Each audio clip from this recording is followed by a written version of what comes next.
Stock మార్కెట్లో invest చేసి మీ డబ్బులు డబుల్ చేసుకోవాలనుకుంటున్నారా? విజయవాడలో జరిగే సుందరరామిరెడ్డి గారి లైవ్ సెమినార్ కి అటెండ్ అవ్వండి. Welcome to Suman TV. నేను మీ సుమన్ టీవీ. నాకు హీరో రానా అండ్ వెంకటేష్ గారు.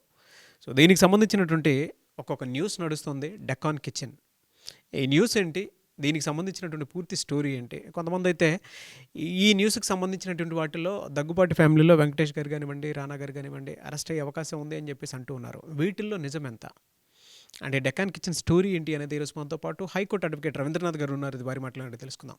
Hello sir. హాయ్ అండి నాగరాజ్ గారు. సార్, ఈ డెకాన్ కిచెన్ స్టోరీ ఏంటి సార్ అసలు? Deccan kitchen film Nagar road number 1లో ఉన్నటువంటి ఈ డెక్కన్ కిచెన్, యాక్చువల్గా ఈ డెక్కన్ కిచెన్ స్టోరీ ఏదైతే ఉందో ఇప్పుడు మీరు అడిగినట్టుగా ఇద్దరు వ్యక్తుల స్టోరీ. దాంట్లో జిహెచ్ఎం సెంటర్ అయింది, దాంట్లో మరలా పొలిటికల్ ఇన్వాల్వ్మెంట్ జరిగింది. ఇట్లా రకరకాల యాంగిల్స్లో సమ్మిళితమైపోయి ఒక రౌండ్ అనమాట. అంటే ఇద్దరు వ్యక్తులతో జిహెచ్ఎంసీ ఇంటర్ఫేర్ అయింది. దాంతోపాటు పొలిటికల్ ఇన్వాల్వ్మెంటు, పార్టీలు, నేషనల్ అంటే లోకల్ పార్టీ దగ్గర నుంచి సెంట్రల్ బీజేపీ వరకు రకరకాల హస్తాలు ఇందులో ఇన్వాల్వ్మెంట్ అయినట్టుగా తెలుస్తుంది. అంటే ఈ కేసుకి వాడికి డైరెక్ట్గా సంబంధం లేకపోయినప్పటికీ కూడా బట్ ఇన్వాల్వ్మెంట్ అవ్వడం మాత్రం అందరికీ లింక్స్ అయితే ఉన్నట్టుగా మాత్రం మనకు తెలిసిన కథనాల ప్రకారం అయితే తెలుస్తుంది నాగరాజు గారు. ముఖ్యంగా రోడ్ నెంబర్ 1 ఫిల్మ్ నగర్లో ఉన్నటువంటి, అంటే నేను కొంత డీటెయిల్గా వివరించే ప్రయత్నం చేస్తాను అసలు వాట్ ఈజ్ డెక్కన్ కిచెన్ అని చెప్పి. యాక్చువల్గా రోడ్ నెంబర్ 1లో ఒక 2000 గజాల స్థలం ఉంది. అది మన ప్రొడ్యూసర్ దగ్గుపాటి సురేష్ బాబు గారిది, అదేవిధంగా మన దగ్గుపాటి వెంకటేష్ గారిది, హీరో వెంకటేష్ గారిది, వీళ్ళిద్దరిది 2000 గజాల స్థలం ఉంది. ఈ 2000 గజాల స్థలాన్ని ఒక వ్యక్తికి లీజుకి ఇచ్చారు. అతని పేరు నందకుమార్. ఈ నందకుమార్ అనే వ్యక్తికి వెంకటేష్ గారికి లీజ్ అనేది ఎప్పటి నుంచో జరిగింది. అయితే నందకుమార్ గారు ఏం చేశారంటే లీజ్ తీసుకొని ఇది 2 పార్ట్స్గా చేశారు. ఒకటి సురేష్ బాబు గారితో ఒక లీజ్ ఉంది, at the same time Venkatesh గారితో ఒక లీజ్ అగ్రిమెంట్. సురేష్ బాబు గారితో ఉన్నటువంటి స్థలంలో ఏంటంటే W3 హాస్పిటాలిటీ అనే పేరుతో ఒక లీజ్ అగ్రిమెంట్ నడుస్తుంది. అదేవిధంగా వెంకటేష్ గారితో ఫిల్మీ డివిజన్ అని చెప్పి ఆయన మరొక రకమైన ఒక యాక్టివిటీ స్టార్ట్ చేశారు. ఈ రెండిట్లో ఉంటుండగా లీజ్ ఇన్ టైంలోనే నేను ఆ ల్యాండ్ పర్చేజ్ చేస్తానని చెప్పి నందకుమార్ గారు అప్రోచ్ అయినట్టుగా, దానికి సంబంధించి ఇన్ టైంలో పేమెంట్ షెడ్యూల్ కంప్లీట్గా కాని పక్షంలో నందకుమార్ గారు కాకుండా ఈయన ఏం చేశారంటే సురేష్ బాబు గారు ఈ ప్రాపర్టీని ప్రమోద్ కుమార్ అని చెప్పి మరొక పర్సన్కి ప్రాపర్టీ అమ్మడం జరిగింది. ఈ విషయాన్ని అంటే లీజ్ అగ్రిమెంట్ ఉండగా ఆ లీజ్ అగ్రిమెంట్ కంటిన్యూషన్ కాలేదు, ఆ లీజ్ అగ్రిమెంట్ క్యాన్సిల్ చేస్తున్నాను చెప్తూ ఇన్ఫార్మ్ చేసి ఈ ప్రాపర్టీని ప్రమోద్ కుమార్ అన్నటువంటి మరొక పర్సన్కి అమ్మడం జరిగింది. ఫిల్మీ జంక్షన్ అని వెంకటేష్ గారి ప్రాపర్టీ ఏది తీసుకున్నారో ఆ ఫిల్మీ జంక్షన్ పేరును మార్చి దానిలో డెక్కన్ కిచెన్ అని చెప్పి ఒక రెస్టారెంట్ నడపడం జరిగింది. ఇది యాక్చువల్గా డెక్కన్ కిచెన్ పేరు కన్నా ముందు ఫిల్మీ జంక్షన్, దీన్ని డెక్కన్ కిచెన్గా మార్చుకున్నారు. ఇదంతా కూడా కలిసే ఉంటుంది. 2000 గజాల స్థలం కూడా 2 పార్ట్స్గా ఉంటుంది. ఇంకా మిగిలినటువంటి కొంత స్థలం మిగిలితే ఆ స్థలంలో కంప్లీట్గా ఒక ఐస్ క్రీమ్ పార్లర్ పెట్టుకోవడం జరిగింది. ఇది యాక్టివిటీ నందకుమార్ గారు నడిపిస్తున్నారు. ఇది యాక్చువల్గా ఒక స్టోరీ. ఇక పార్ట్ 2 స్టోరీకి వెళ్దాం. పార్ట్ 2 స్టోరీ ఏంటి? ఈ నందకుమార్ ఎవరు? ఈ నందకుమార్ గారికి దీనికి సంబంధం ఏంటి?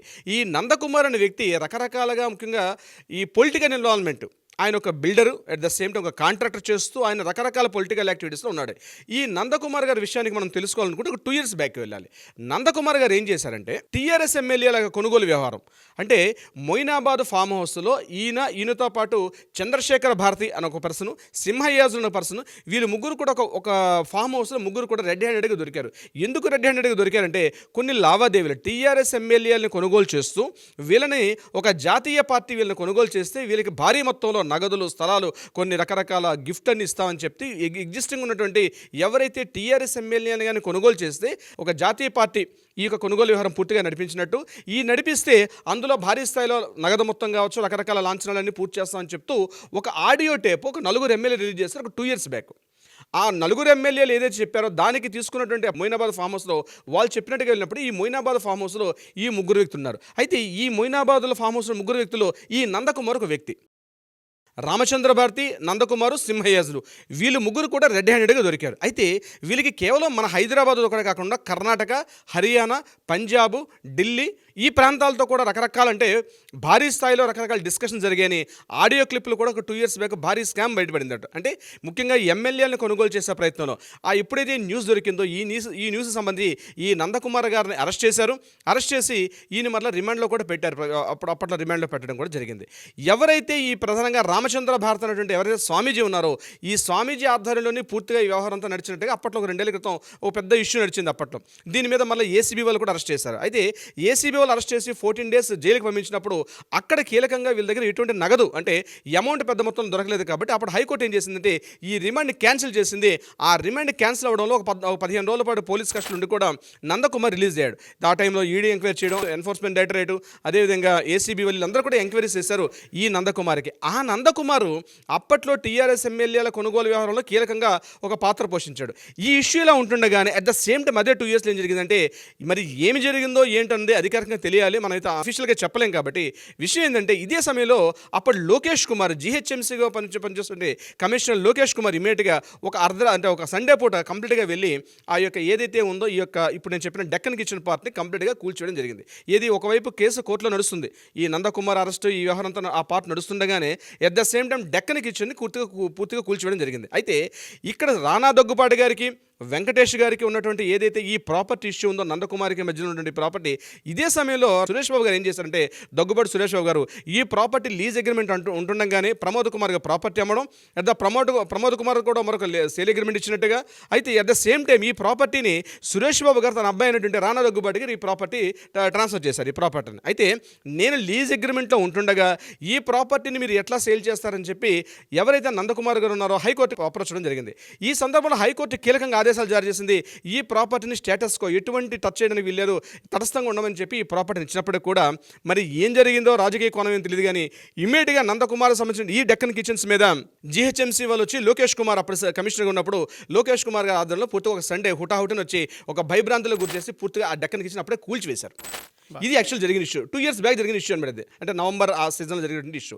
దీని మీద మళ్ళీ నందకుమార్ గారు మళ్ళీ హైకోర్టు మన నాంపల్లి సిటీ సివిల్ కోర్టుకి వెళ్ళి దీంతో మాట్లాడడం జరిగింది. అంటే వాళ్ళు అప్రోచ్ అవ్వడం జరిగింది. దీని మీద ఇమీడియట్గా నాంపల్లి సిటీ సివిల్ కోర్టు మన కమిషనర్ జీహెచ్ఎంసీ కమిషనర్ గారు అనేటువంటి లోకేష్ కుమార్ గారిని పిలిచి అసలు సండే పూట సుప్రీంకోర్టు ఉత్తర్వులు ఉన్నప్పుడు మీరు ఎలా కూల్చివేస్తారు, అంటే సుప్రీంకోర్టు యొక్క ఆదేశాన్ని మీ బేఖాతరు చేస్తారా, ఆల్రెడీ హైకోర్టులో స్టేటస్కో ఉన్నప్పుడు కూడా మీరు ఎందుకు ఇటువంటి చర్యలు తీసుకున్నారు, అదేవిధంగా ఎటువంటి రాజకీయ లబ్ధి మీరు పాల్పడ్డారని చెప్పి లోకేష్ కుమార్ గారిని గట్టిగా చివాట్లు పెట్టడం కూడా జరిగింది. ఈ సందర్భంగా లోకేష్ కుమార్ గారు అపాలజీ కూడా చెప్పారు కోర్టుకు సమక్షంలో. అంటే ఏదైతే ఈ డెక్కన్ కిచెన్ సంబంధించిన ఇష్యూ ఏదైతే ఉందో దీనిలో మేము కొంత అత్యుత్సాహం ప్రదర్శించామని చెప్తూ అప్పుడు ఆ సమయంలో లోకేష్ కుమార్ గారు కూడా ఆయన కోర్టులో కొంత ఆయన అపాలజీ చెప్పడం కూడా జరిగింది. ఇది యాక్చువల్గా జరిగిన ఇష్యూ. అయితే ఈ కేసు ఇలా ఉంటుండగా నందకుమార్ గారి మీద పూర్తిగా ఈ ఎమ్మెల్యేల కొనుగోలు ఆ కేసు ఒక నడుస్తుంది. అట్ ద సేమ్ టైం ఈ లీజ్ అగ్రిమెంట్ ఏదైతే ఉందో ఈ డెక్కన్ కిచెన్ సంబంధించి ఈ కేసు 2024 వరకు లీజ్ ఉన్నట్టుగా ఒక మీడియా సమావేశంలో మనకు నందకుమార్ గారు కూడా చెప్పడం జరిగింది. వాళ్ళ మిస్సెస్ చిత్రలేఖ వాళ్ళ అబ్బాయి కూడా ఈ విషయం చెప్పడం జరిగింది. అంటే హైకోర్టులో ఆల్రెడీ ఉత్తర్వులు ఉన్నప్పుడు కూడా జీహెచ్ఎంసీ పరిధిలో జీహెచ్ఎంసీ ట్యాక్స్ కట్టలేదని చెప్పి జీహెచ్ఎంసీ సరైన అంటే రూల్స్ పాటించని చెప్పి మీరు ఏ రకంగా కూల్చివేస్తారని చెప్పి ఈయన నాంపల్లి కోర్టుకి వెళ్ళడం జరిగింది. ఇక్కడ జీహెచ్ఎంసీ రానా దగ్గుపాటి గారు నందకుమార్ గారు పైన ఉన్నటువంటి టీఆర్ఎస్ పార్టీ ఇది యాక్చువల్గా ఒక చతుర్ముఖంగా ఒక నలుగురు మధ్య నడుస్తుంటే ఒక పెద్ద హైడ్రామాగా నడిచింది. ఈ సందర్భంలో రీసెంట్గా నిన్న శనివారం నాడు ఈ కేసుకు సంబంధించి ఇది 2 years నుంచి కోర్టులో నడుస్తుంది నాంపల్లి కోర్టులో. దీని మీద నిన్న 17th మెట్రోపాలిటన్ కోర్టును ఏం చేశారంటే రానా దగ్గుపాటి గారు, అదేవిధంగా వెంకటేష్ గారు, అదేవిధంగా దగ్గుపాటి సురేష్ బాబు గారు, అలాగే అభిరామ్ గారు వీళ్ళ నలుగురు మీద 4 sections కేసు నమోదు చేస్తూ ఫిలిం నగర్ ఉన్నటువంటి పోలీస్ స్టేషన్కి ఇమీడియట్గా కోర్టు ఆర్డర్స్ జారీ చేయండి. ఎందుకంటే ఈ ఇష్యూస్ ఆల్రెడీ ఉంటుండగానే అంటే కోర్టు మీద హైకోర్టు ఉత్తర్వులు ఉన్నప్పుడు కూడా మీరు ఏ రకంగా ఈ యొక్క డెక్కన్ కిచెన్స్ని ఎలా కూల్చివేట్ చేస్తారో ఆయన జరిగిందా జరగలేదు ఇవన్నీ కూడా కోర్టు యొక్క అజమాయిషీలు ఉన్నాయి. ఉన్నప్పటికీ కూడా మీరు అత్యుత్సాహంగా జీహెచ్ఎంసీ ఇన్వాల్వ్మెంట్ తీసుకొని ఎందుకు చేశారంటే ఆల్రెడీ దీని మీద ఇంతకుముందు ఇప్పుడు నేను చెప్పినట్టుగా లోకేష్ కుమార్ గారు మాట్లాడడం కూడా జరిగింది. అయినప్పటికీ కూడా అదే కేసుకు సంబంధించి మీరు ఏ రకంగా ఎందుకు మీరు ఇటువంటి ఈ కూల్చివేతలకు మీరు ఎందుకు పాల్పడ్డారని చెప్పి తీవ్రమైన పదజాలంతో మాట్లాడుతూ కోర్టు ఇమీడియట్గా ఏం చెప్పారంటే 4 sections పెట్టడం జరిగింది. అది 448, 452, 458 అండ్ 120B ఈ 4 sections మీద ఈ నలుగురి మీద ఫిలిం నగర్ పోలీస్ స్టేషన్కి ఈ ఉత్తర్వులు జారీ చేయడం జరిగింది. ఇది యాక్చువల్గా జరిగిన కేసు. దీని మీద ఫిలిం నగర్ పోలీసులు ఇమీడియట్గా ఎఫ్ఐఆర్ నమోదు చేశారు. అంటే ఆల్రెడీ ఉన్న కేసే, కొత్త కేసు ఏం కాదు, ఆల్రెడీ ఉన్న కేసు. అయితే ఇక్కడ నందకుమార్ గారు కరెక్టా, దగ్గుపాటి గారు కరెక్టా, వెంకటేష్ కరెక్టా అంతే కోర్టు పరిధిలో ఉంది కాబట్టి కోర్టు పూర్తిగా న్యాయం చేయాలి. బట్ ఆల్రెడీ స్టేటస్కో ఉత్తర్వులు ఉన్నప్పుడు కూడా ఎందుకు మధ్యంతర ఉత్తర్వులు ఉన్నప్పుడు కూడా ఈ బిల్డింగ్ ఎందుకు అంత అత్యుత్సాహంగా కూల్చివేయాల్సిన అవసరం వచ్చింది, దీంట్లో మీ పాత్ర ఏమిటి అనే విషయం మీద ఏదైతే నందకుమార్ గారు అప్రోచ్ చేయారో దాని మీద నేను 17th మెట్రోపాలిటన్ నిన్న ఈ యొక్క దీనికి సంబంధించిన ఎఫ్ఐఆర్ ఇవ్వడం జరిగింది. అది ఈ కేసు ఇంకా నేను ఫిల్మ్ నగర్ పోలీసులు చేశారు. దీని మీద ఎంక్వైరీ కూడా చేస్తారు. దీన్ని 141 CRPC ఇచ్చి ఈవెన్ పోలీసులు కూడా వెళ్ళడం మాట్లాడడం కూడా జరుగుతుంది. మరి అరెస్ట్ కాదా ఈ ఇష్యూ ఎలా ఉంటుందంటే కోర్టు పరిధిలో ఉంది కాబట్టి ఇంతగా మనం ఎక్కువ మాట్లాడుకోవడం కరెక్ట్ కాదు నాగరాజ్ గారు. చూద్దామండి ఏ విధంగా ఉంటుంది అనేది. బట్ ఈ మధ్య కాలంలో అయితే అటు ఇండస్ట్రీ వైపు నుంచి ఇటు పొలిటికల్ వైపు నుంచి కనుక మనం చూసుకుంటే ఒక హైడ్రామా మాత్రం ఎప్పటికప్పుడు క్రియేట్ అవుతూనే ఉంది, అండ్ ఒక సెన్సేషన్ కోసం అనేటువంటిది. ఇది ఏ విధంగా టర్న్ తీసుకుంటుంది అనేది వేచి చూడాలి. Anyways thank you so much Ravindranath garu. Thank you so much Nagaraj గారు.